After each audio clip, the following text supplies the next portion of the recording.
We need to stop thinking selfishly of only what is important for humans. We need to stop committing crimes against nature, not because we will be punished by having to live in a greenhouse, but because it is morally wrong to inflict this agony on Earth's non-human creatures. We need to re-educate ourselves and our children that the world does not revolve around us humans. We need to educate them that humans are no more important than any other creature on Earth. We may, yes, come up with some super tech band-aids for the super wounds we have so far inflicted on the Earth. But I say it is far more important that we change the anthropocentric, human-centered mindset which worships humans above all else. The malignant mindset that allowed us to render the horrid damage in the first place. And the mindset which, if left unchecked, will allow us to inflict fatal wounds. I do finally close with the bottom line question, which judges the worth of both our individual and our collective existence. Is the Earth better off for us having lived on it? I'll see you later.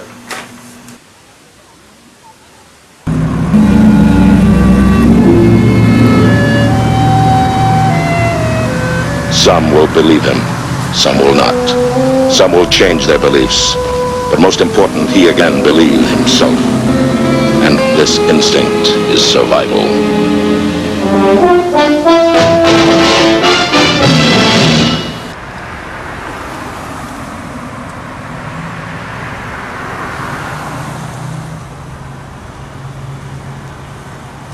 Number 1 zoo. More animals in prison than ever before? Oh man. Next you'll be telling me that modern human civilization is like a laboratory cage. And our daily activities are just our treadmills. Hold on, let me get a better look at that picture. Mock life. Over 5 billion drive-through lives served each year? Oh man. Free Prozac? Everything you think, do, and say is in the pill you took today.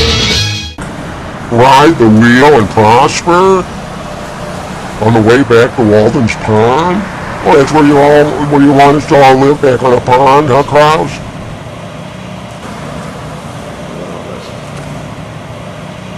One child per family, or soon there will be no family, yours or mine. If you already have more than one, you can contribute by convincing your neighbor not to have more than one. But to be real serious about it, for population reduction to work, it's got to be worldwide. And the chances of making that happen are about the same as the chances of building a snowman in hell. If you don't all do it real quick, here's what an animated postcard from the 2064 St. Louis World Fair is going to look like.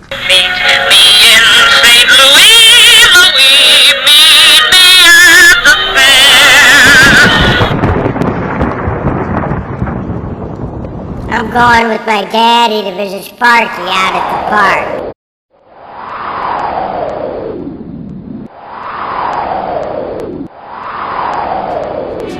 You can check out anytime you like, but you can never leave. And I'll talk to you later. And I'll talk to you later. My daddy a screwball after all, or just really on the ball? Special 30-second bonus feature number 1. As a postscript, Leonardo's lost notes contended that someday the geometry of time would be unlocked from this Mona Lisian sand etching entitled The Geometry of Beauty. Special 30-second bonus feature number 2. And finally, folks, not to forget Benjamin Franklin's awesome effect on history. Here's a never-before-seen 200-year-old clip of Franklin himself testing an original daVinci design for what we now call a UFO. The clip also demonstrates for the first time that Franklin built the world's first movie camera and wore the world's first Benji shorts, which we now call Bermuda shorts.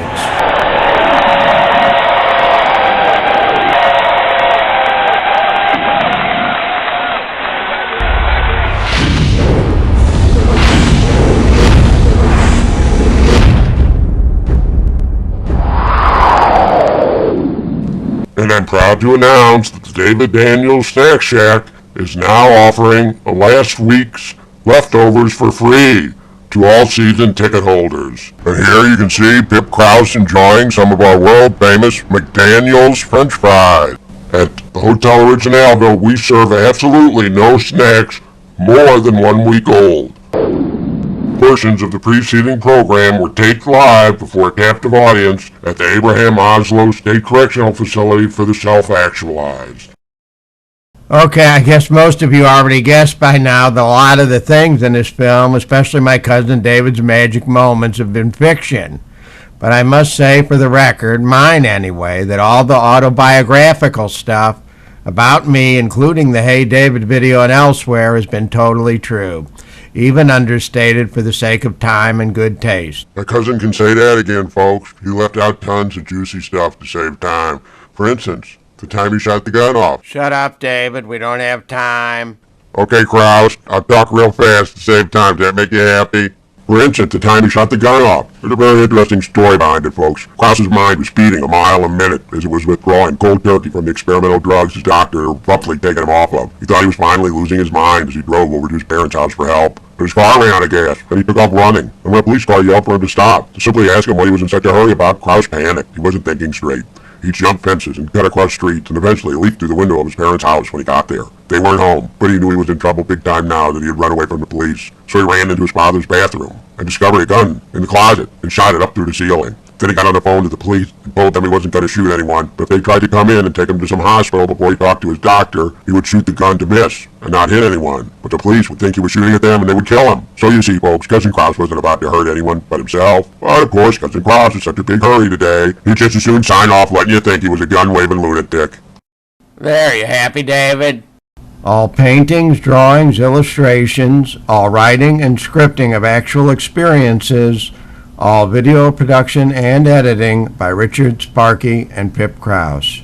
Hey Pip, I took a tip now when I showed it, folks, and I ain't going home till I do. Best one-man $500 budget picture of the year. Like I was saying, folks, before Pip so rudely cut me off, if you'd like to see the Maestro's final piece, here it is. Beethoven, Unfinished Symphony. The Maestro's final piece. Oh, Beethoven, I gotta hear it again today. You know my temperature rising, the jukebox blowing the fuse. My heart beating rhythm and my soul people singing the blues. Oh, Beethoven. Unfinished Symphony, Krause, 2007.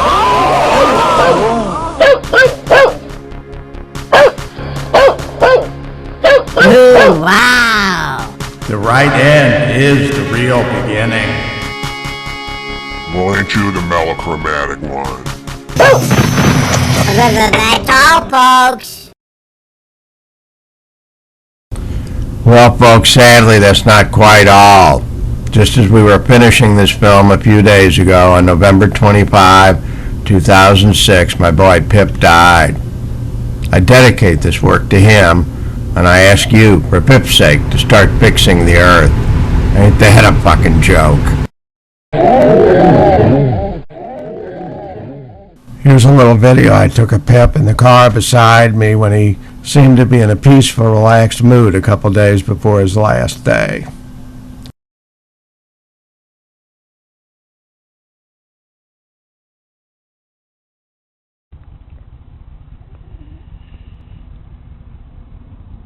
You okay, Pip?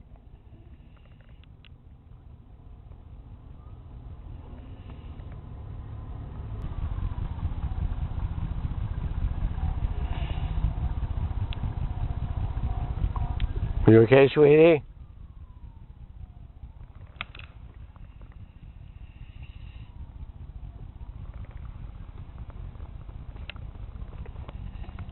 Now Pip can join Sparky, in my painting anyway.